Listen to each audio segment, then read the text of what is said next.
week was kind of indirectly or directly on this, but remember that the Southern Baptist Convention starts today, the Pastors Conference is today, and the convention, and there's a lot of stuff, important stuff that's going to happen this year. So just keep that in your prayers.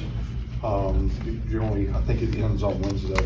Is generally what it runs to. But keep them in your prayers for this week.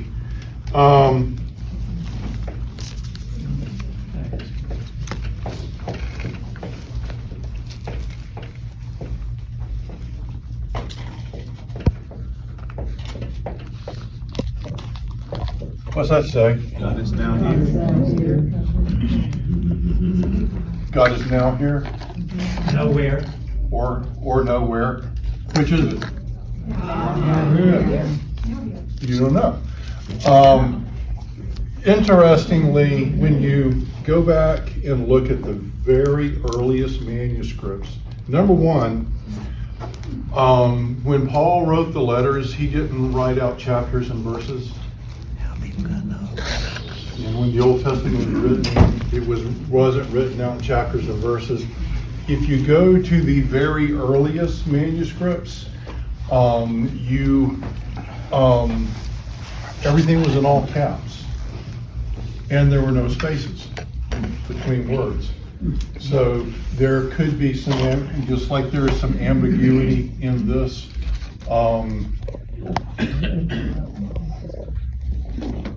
Which one of those would we say doesn't exist? Which one of those would we say is the right way of reading that? God is now here, God is now here. Why is the other one wrong? because it's a lie from the devil. Okay, because it's a lie, and we know that because we have a theological background that informs us on this. So, and this has this does and does not have anything to do with the lesson. The big thing is the chapters and the verses. That came much later, and if you ever notice that some of them really seem to be very arbitrary, and wonder why in the world was the chapter break there or the verse break there, that sometimes there's actually a couple chapter breaks that's in the middle of a sentence. You got part of the sentence in one chapter, and it's like, who's the moron that did that? It's like, if you're going to come up with something, break it. Don't do it there. And sometimes, it'll be not necessarily breaking up a sentence, but breaking up a thought. And understand when you're reading it, those chapters and their verses are there, is just there to make it easier to find where you're at. That's the only purpose that they serve. So when you're reading it, try not to pay attention to that, because sometimes the chapter and verse break is in an unfortunate place. And if you are using the chapter and verse to guide you in the way you read it, you might end up going a little bit astray. And the reason I say that is we're going to be in Genesis chapter 6. We're getting to the flood, but we're not to the flood yet. And when you see the break in chapters, between, what's in chapter 5? Yeah, a bunch of people died. A bunch of people have babies and they died. You have this genealogy, and then you get into a new chapter in chapter 6. And what's the big thing in chapter 6? Well, take the chapter as a whole. What's the big thing that happens in chapter 6, or is introduced in chapter 6? Judgment of man. Judgment of man through the flood. Read the chapter headings. It'll tell you. Now, that's what's in the whole of it. But there is these first 9 verses, or at least first 8 verses, that's in the chapter. Here's the deal. There's a lot of debate over what those first 8 verses are doing. And depending on what you think those first 8 verses are doing, may color the way you read those 8 verses. So we're going to we're not getting out any clubs. Nobody can shoot anybody. We may not all agree in what's going on. How you read it is going to color what you think, is maybe color what you think who some of the people are and what's going on. And there is no consensus. So if we don't have a consensus in here, that's fine, but I am teaching the class. Okay? And as we're moving along, I'll make mention to some of it, but when we start out, in fact, somebody read verses 1 through 4. Don't all jump in at one time. When men began to increase in the number on the earth, and daughters were born to them, the sons of God saw that the daughters of men were beautiful, and they married any of them they choose. Then the Lord said, My spirit will not contend with man forever, for he is mortal. His days will be 120 years. That got you all. You want me to read 4 too? The read Nephilim 4. were on the earth in those days, and also afterward, when the sons of God went to the daughters of men and had children by them. They were the heroes of old, men of the renown. Okay, now we get all the funky questions. Okay, we got all of them in there. But the first thing you need to ask yourself is, what are these 4 verses and the verses right after that? What are they doing? Now let's remember, what is chapter 5? What's happening in chapter 5? Genealogies.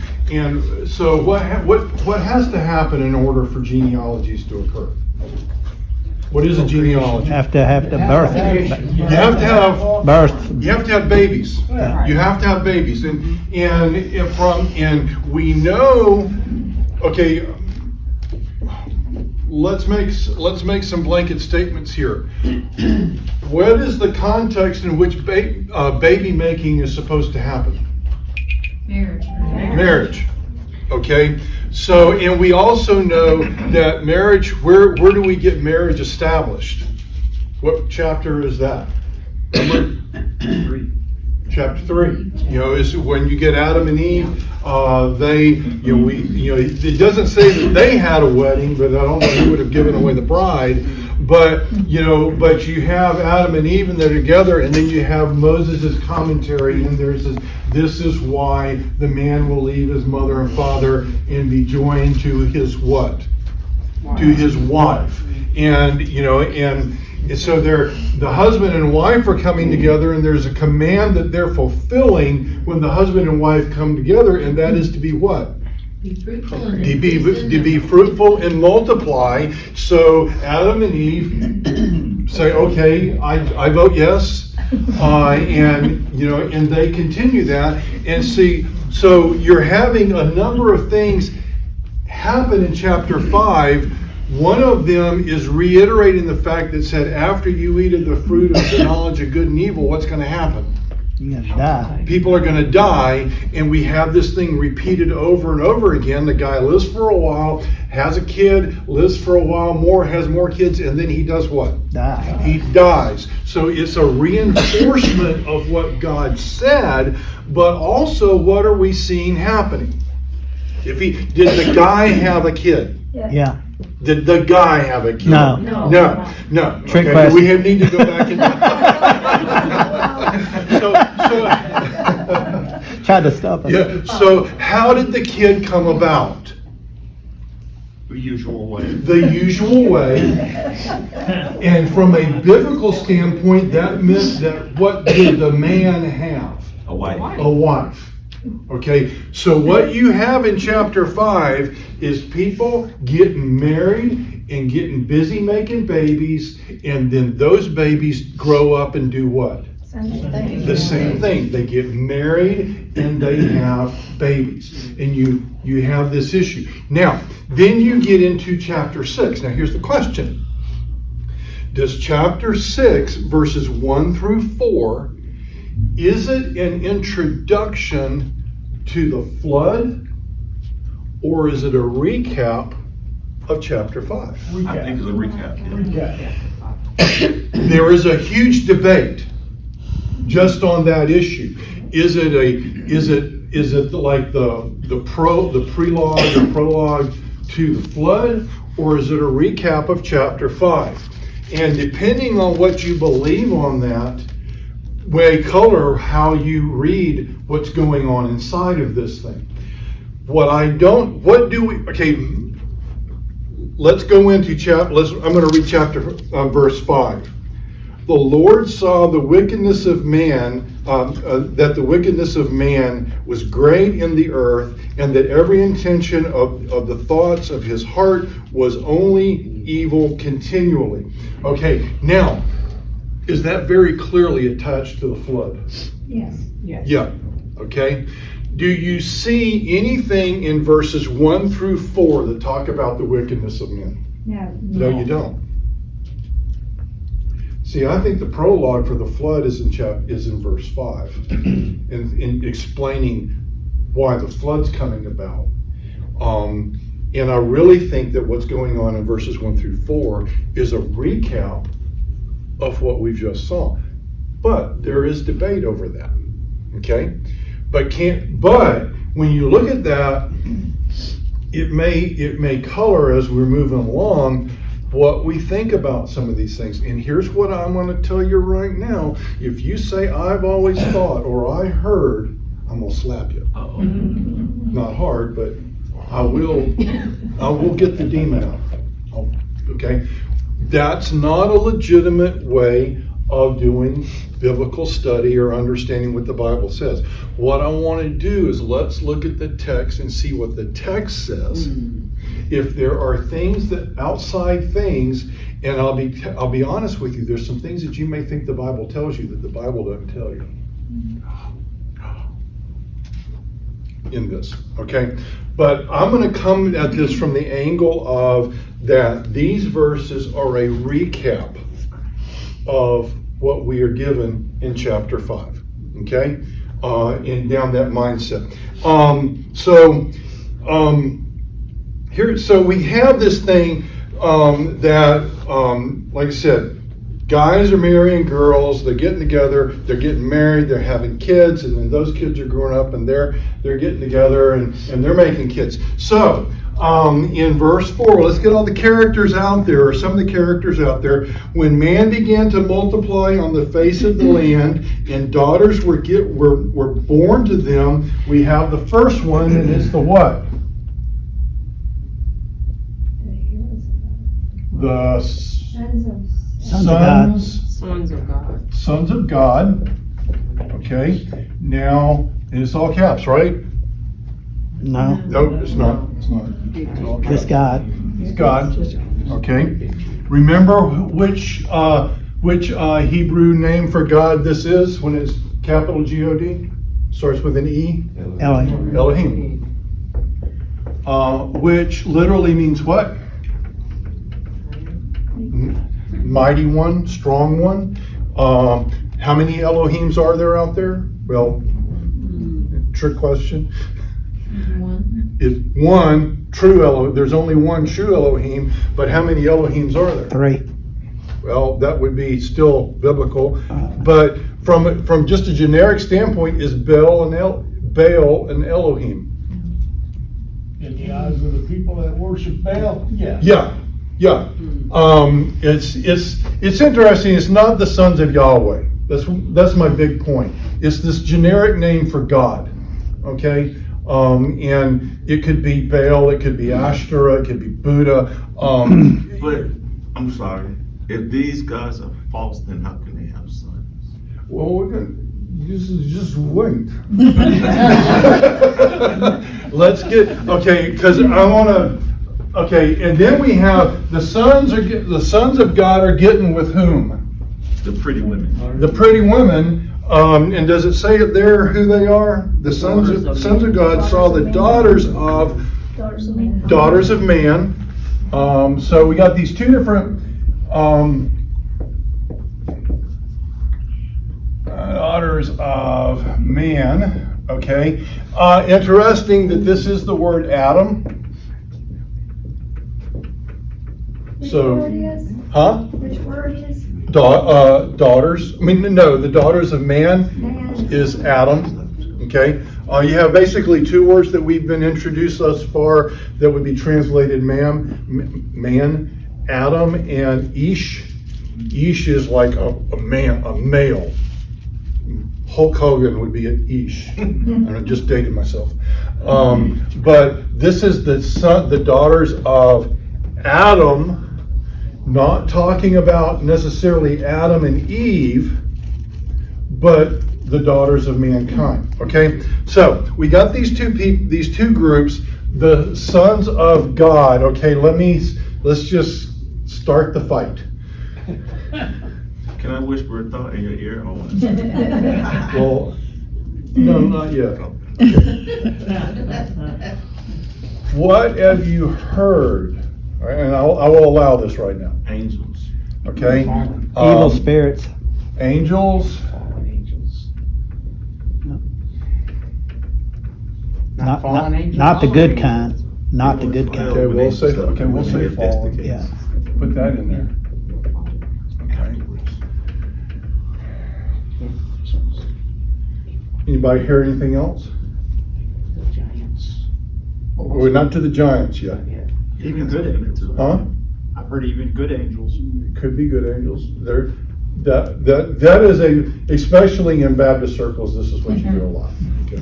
Well, I've got written in my margin, yeah, sons of Seth. Sons of Seth. Who is Seth? Son of Adam. Adam's son, and what's significant about Seth, Kind of went the wrong way. he's not the one that went the wrong way. No. He replaced who? God was, line of Cain. Okay, well, this would be down here, but the sons of God, a lot of people, the translation would say the sons of Seth. And who was Seth? Seth replaced who? Abel. Okay, so there's an idea that it's the son, that this should be understood as the sons of Seth, and these would be the daughters of Cain. But then there still would have been a lowercase g. Yeah, but also the lowercase g, I mean, the upper or lowercase g is an interpretation, because the word is Elohim. Check this wild thought. Who is the God of the earth? Satan. Okay. It could have been his sons. Well, it could be, His angels. Okay. So right now we're getting, okay, now if you go down Augustinian theology, who's Augustine? St. Augustine. St. Augustine, a pretty city if you've never been there. But what was his religious affiliation? We should know that. Catholic, I He was guess. Roman Catholic. And Roman Catholicism is very much based in Augustinian theology. And Augustine had this idea of two cities. You have the city of God and the city of man, and they're kind of going up from each other. And Augustine held to this idea of the people, the daughters of Cain and the sons of Seth, in that the sons of Seth would be a godly line. But are we ever told that Seth was godly? No. No, we're actually not. He's just the one that came after Abel. And then the daughters of Cain would be a non-godly line, and you're getting this intermarriage mess. Which, if you're looking at this as a preamble to the flood, makes sense. Because you're seeing this corruption of man. Okay? If you're looking at it that way. And incidentally, that's the way Augustine looked at it. Does the last phrase of verse 2 clarify what you just said about those two different categories? What, and they took wives? Yeah, whomever they chose. Well, okay, That indicates to me that there's some disobedience or some conflict or something going on. can you marry whoever you want to? Sure. Okay, can That they marry sounded who? like rape to me. This sounded Well, like don't they took go too far, don't go too far with this, because, but let's, okay, let me throw out some other things, okay? And this is actually biblical. There are places where kings and leaders are referred to as the sons of God. And it is a very common term to be used, especially then for nobility, human nobility.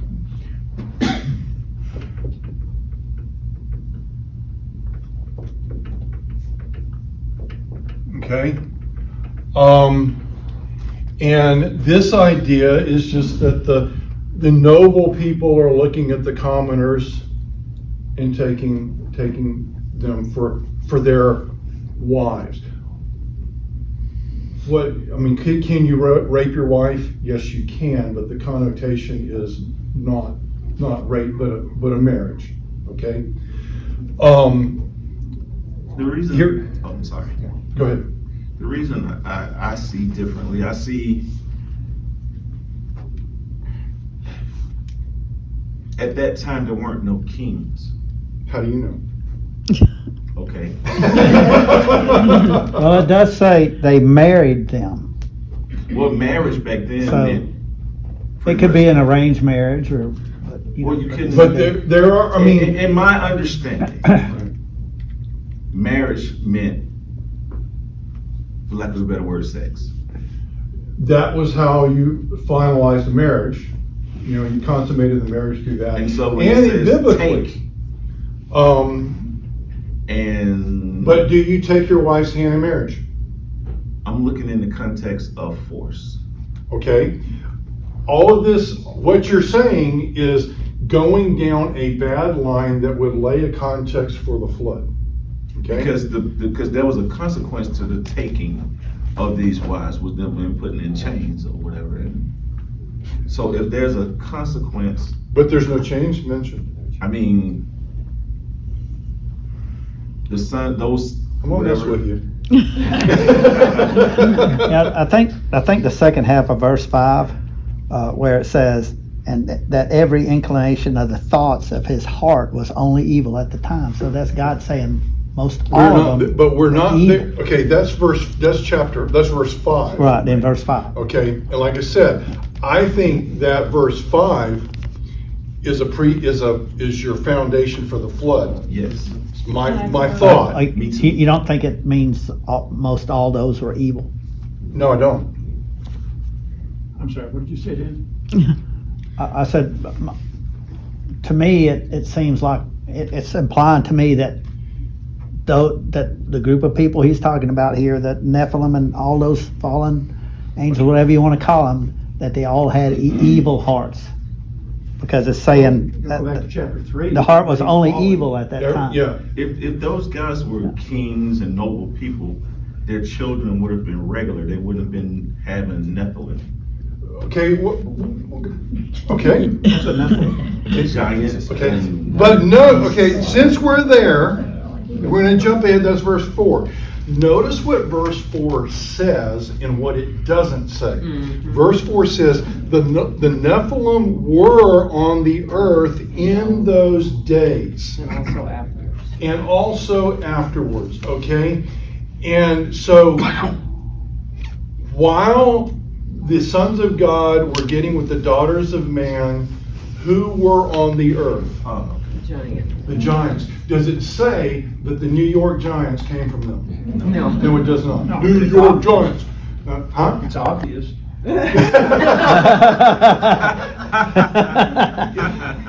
We missed you, John. I missed you.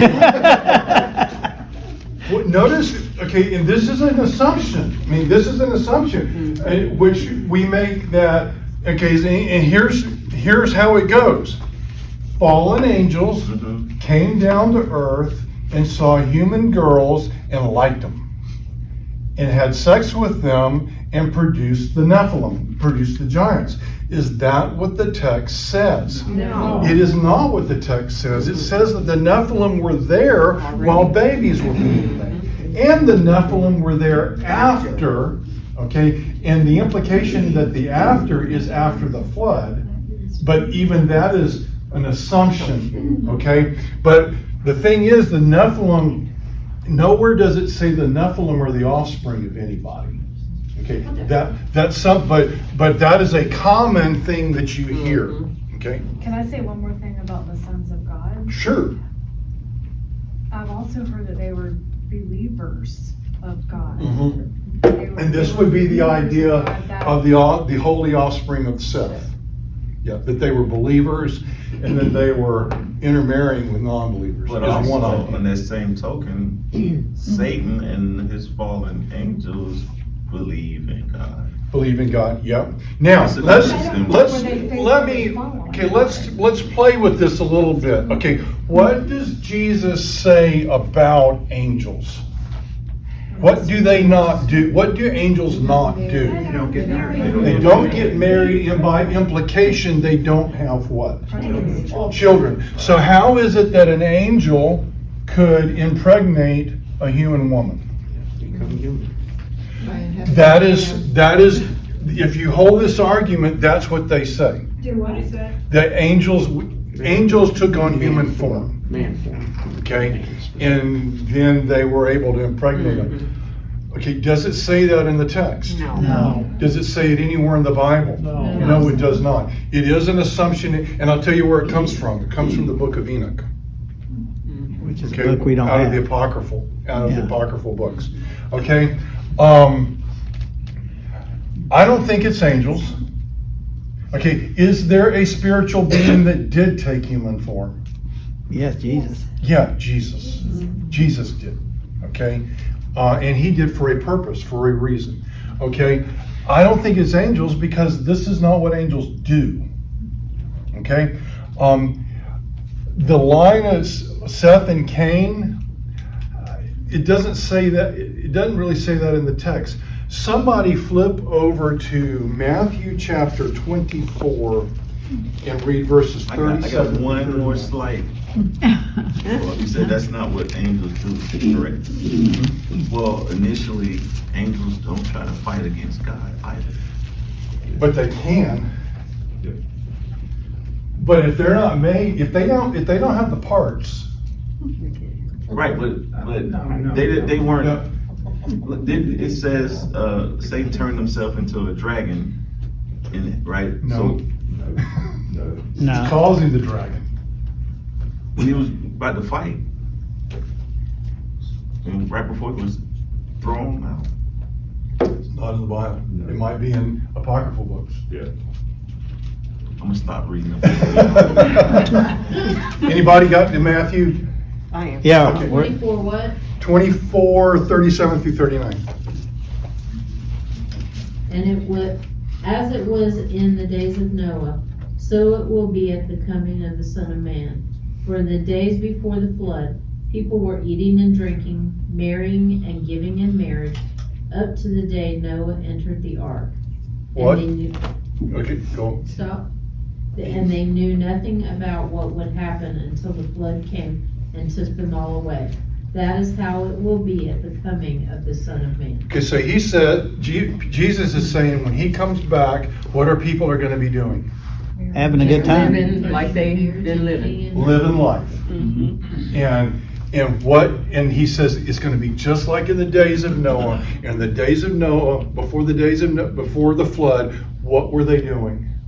Living life. Eating and drinking, getting married, and making babies. Okay, what does that sound like? Verses 1 through 4. Jesus says that they were just hooking up, getting married, having kids, being fruitful and multiplying, and enjoying life. Okay, and I think that's what's going on here. They're going through life. They're just going through life and doing stuff. And in the midst of that, I got a question now. Hmm? I said, I got a question. Okay. now. So, all the evil that happens that brings, where God's gonna use the flood and all that, is it from that line of Cain's daughters? That's the next thing we're gonna hit. Okay? The evil aspect of it. Right, Yeah. that's the next thing I wanna hit, I mean, because I think this is the point. I think this is the point, that if we're gonna take away from this, who the sons of God are and the sons of man, daughters of man, does that really have much influence on us? No. No, but the real question is, how do you get to the place where there's all this evil? That's the real question, and that's the real warning, okay? So, let's look at a couple things here. It said, verse 3, it says, "Then the Lord said, my spirit shall not..." Strive. Okay, you got strive. Contend. That's not right.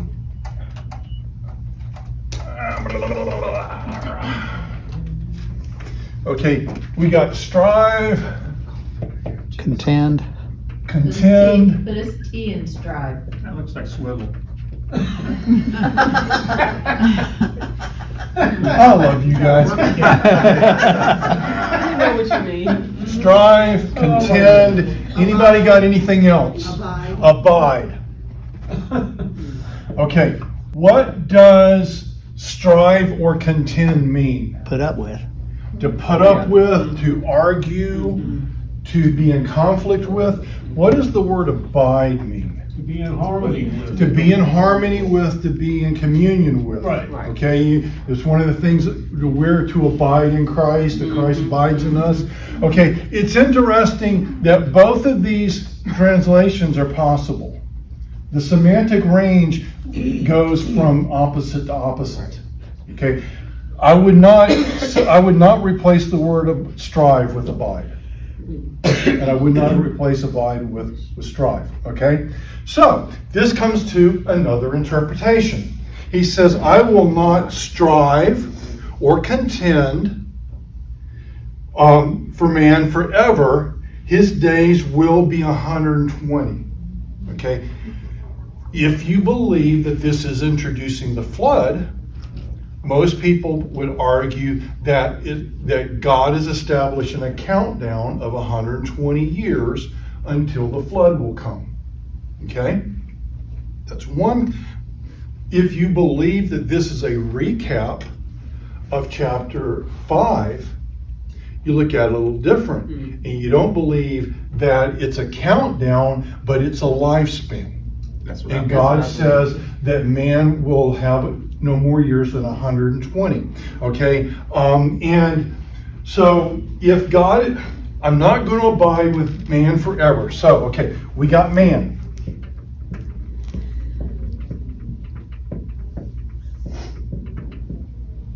Is that enough? Yeah. Okay. Okay. And while God is abiding with man, where is God? Everywhere. He's among them. Okay, I mean, and we know God's everywhere, but there is a sense in which God is abiding with, like, when Israel's wandering around in the wilderness, where's God? He was with them. He was with them. You got the fire and the cloud and everything.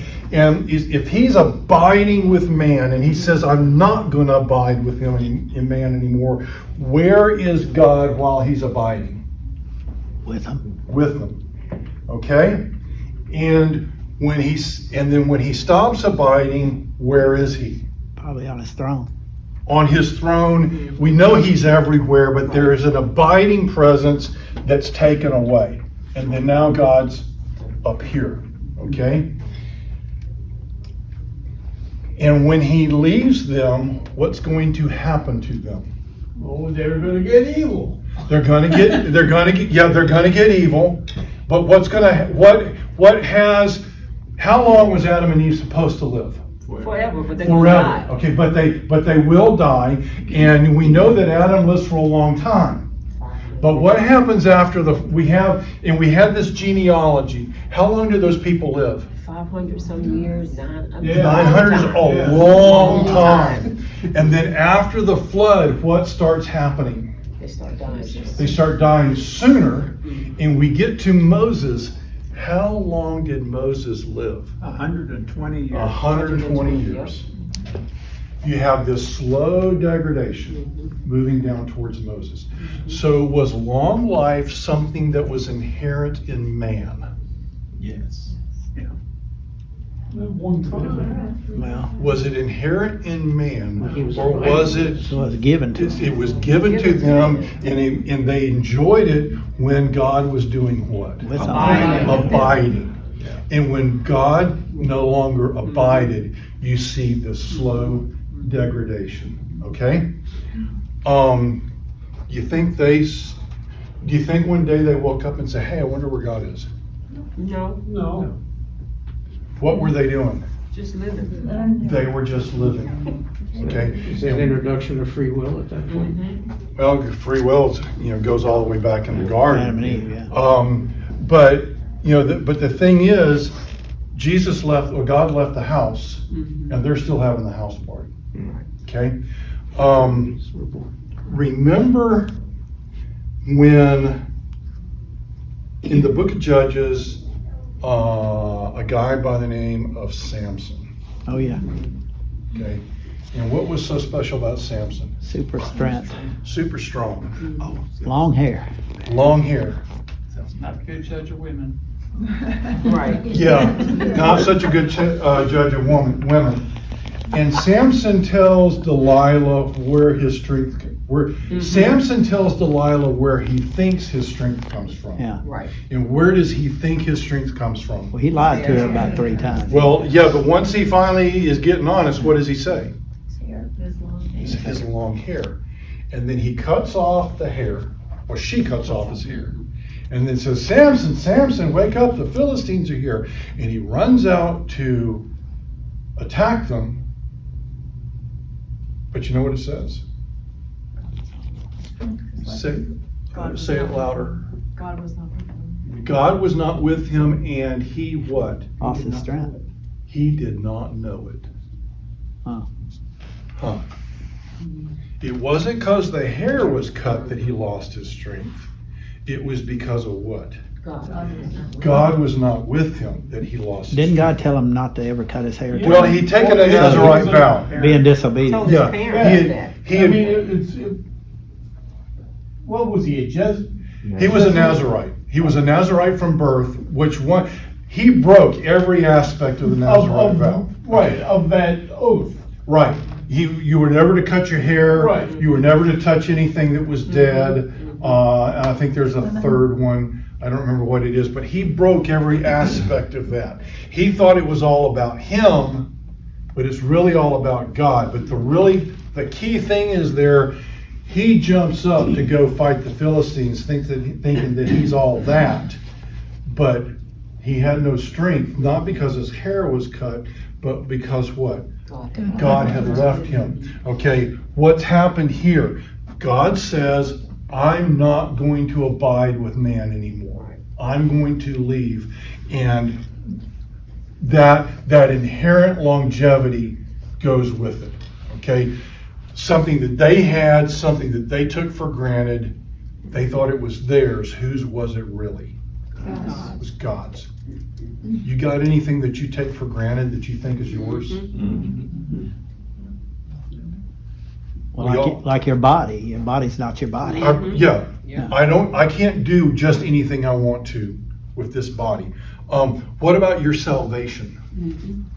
Whose is your salvation? It's God's. It's God. Can I do anything I want to with my salvation? No. No.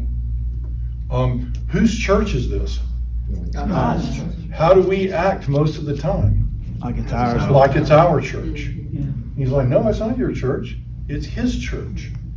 And we end up being more concerned about what we want and what we like in the church instead of, looking to God and recognizing he will do with this church what he wants. So you see this, God's moving out. They don't recognize it. They're just going through life. Okay. Then we get then we get to verse 5. I'll read these verses. The Lord saw the wickedness of man. I think this is a new thought. Closes the chapter on chapter 5. Everybody's just living life, okay? And they're just cruising along, and what has God done? Left. He's left. Then I think you get to chapter 5. Then I think you get to the new thought. The Lord saw the wickedness of man was great in the earth, and that every intention of the thoughts of his heart was only for evil. How long? Continually. Does this sound familiar to things we see in the New Testament? Yes. Like what? How many people seek after God? None. Nobody seeks after God. Nobody. Does that include us? Nobody seeks after God. If there's any seeking being done, who's doing it? God's seeking us. So we go from this, life is just going on, and then all of a sudden we get this stark contrast. You go, life's going on, and then we get what?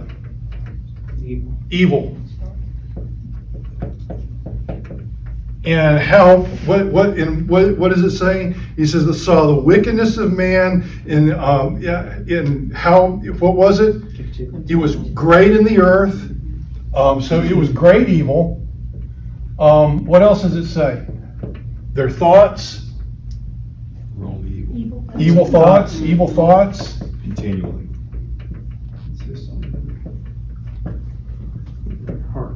All the time.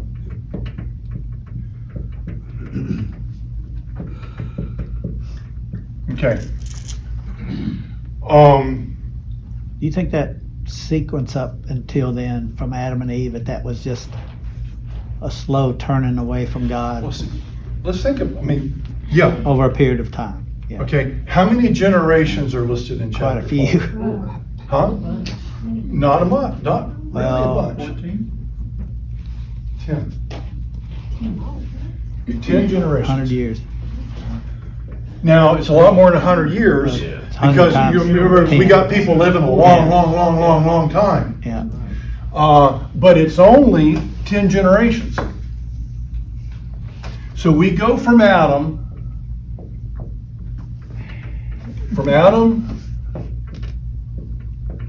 to Noah.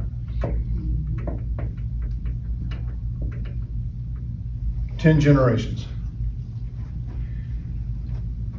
Noah might not have met Adam, but his daddy did.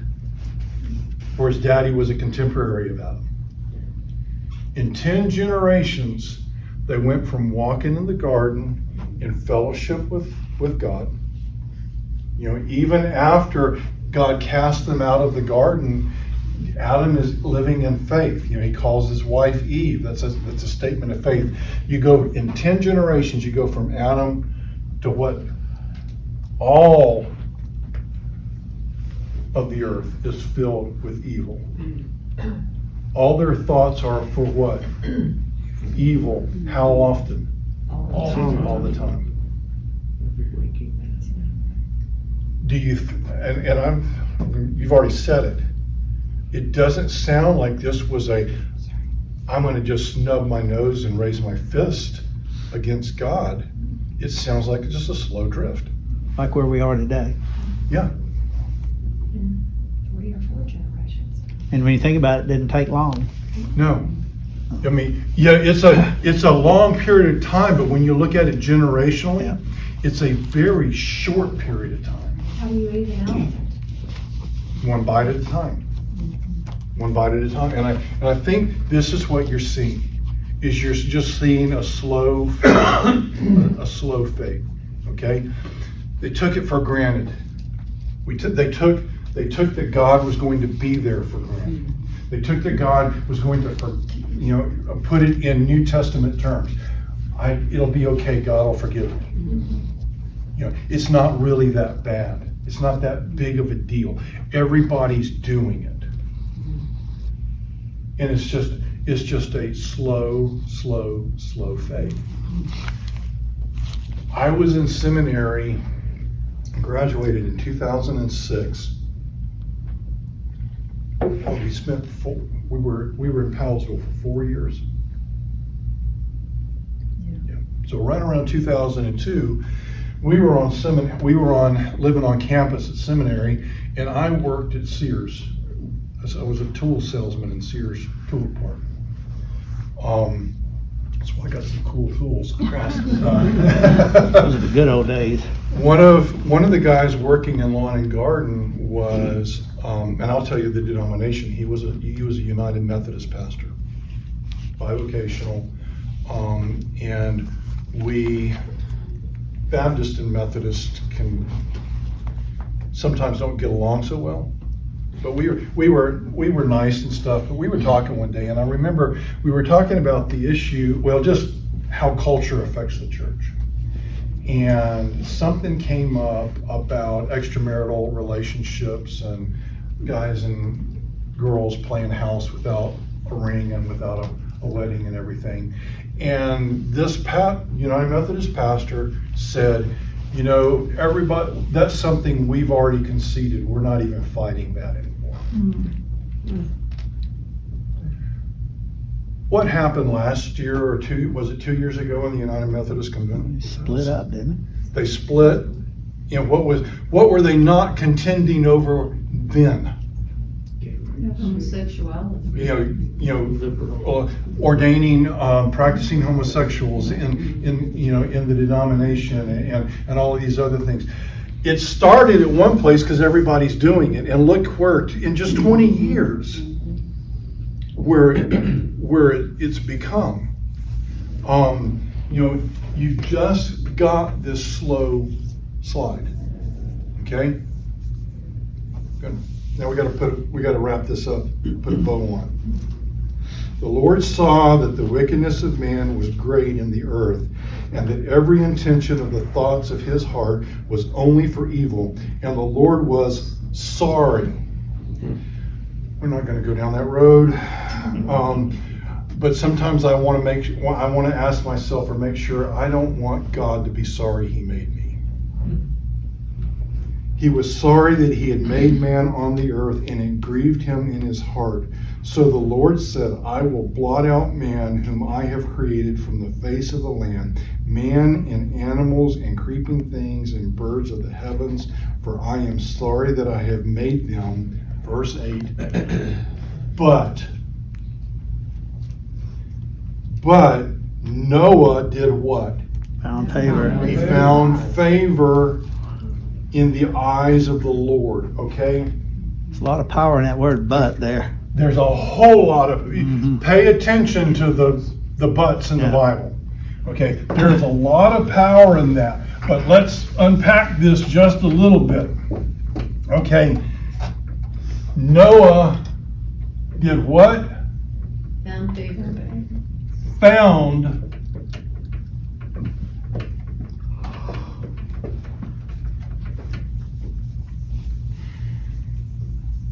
Found favor. Anybody got another word? Grace. Grace.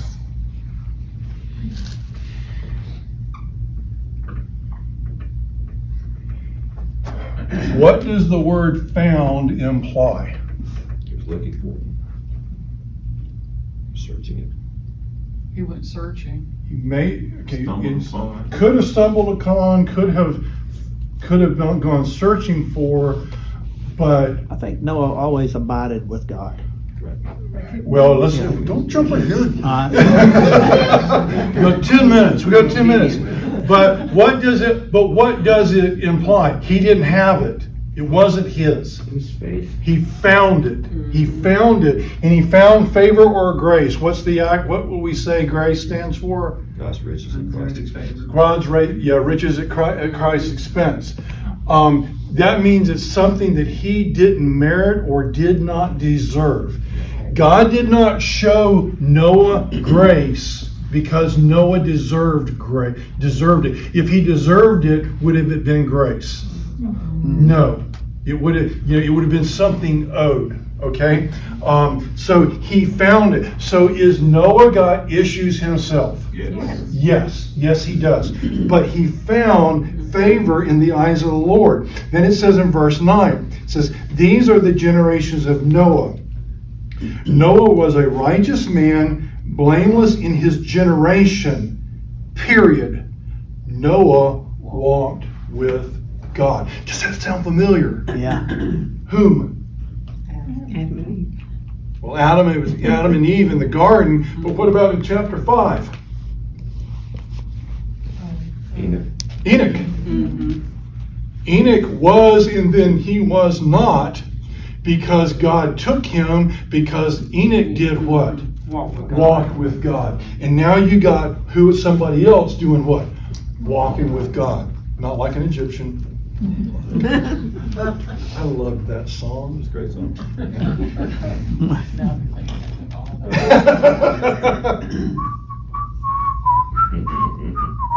Okay, anyway. Noah walked with God. Okay. Now, but notice the list, and we're gonna have to do something here. It says, these are the generations of Noah. Noah was what? Righteous? Blameless. And blameless. Blameless, but not just blameless. Blameless what?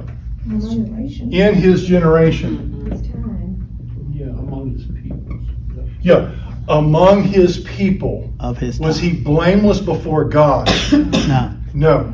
But he was blameless amongst his people in his generation. Okay? Does it say anything else about He him? walked with God. And he walked with God. Yeah. Okay. Just make sure. He was righteous, blameless in his own generation. Hard stop. Noah did what? Walk with God. Walk faithfully. When does it say faithful? Sure say faithful. Okay, here's the thing. Was Noah walking with God because he was righteous and blameless, or was he righteous and blameless because he was walking with God? Number 2. Right. B. B. And if you take the whole thing, Noah's walking with God. Therefore, he was righteous and blameless in his generation. Found favor with God. Okay? If we just go through life, if we just go through the motions, I'm a Christian, yeah, I go to church, but I just go through it, where is it going to lead me? Failure. To failure. Because you're not walking with God. Yeah, you're not walking with God. If we just assume that our sanctification is going to take care of itself, what's going to happen? Absolutely nothing. Absolutely, not only absolutely nothing, but what? It's going in the wrong way. There is no neutral. You're either moving towards God or you're moving away from God. Yeah. If you go to the beach and take a beach ball and put it in the ocean, now that beach ball is not doing anything. It doesn't have a motor on it. It doesn't have a mind. It's just being a beach ball. And you put it in the water, where's the beach ball going to end up? Out in the ocean. Out in the ocean. What do you have to do to keep the beach ball close to the shoreline? Tie it down. You have to tie it down. You got to put a motor on it. Deflated. Deflate. But you have to exert an energy and a force in a direction towards the shoreline. If you don't do anything, it is naturally going to float away. Even just maintaining position requires what?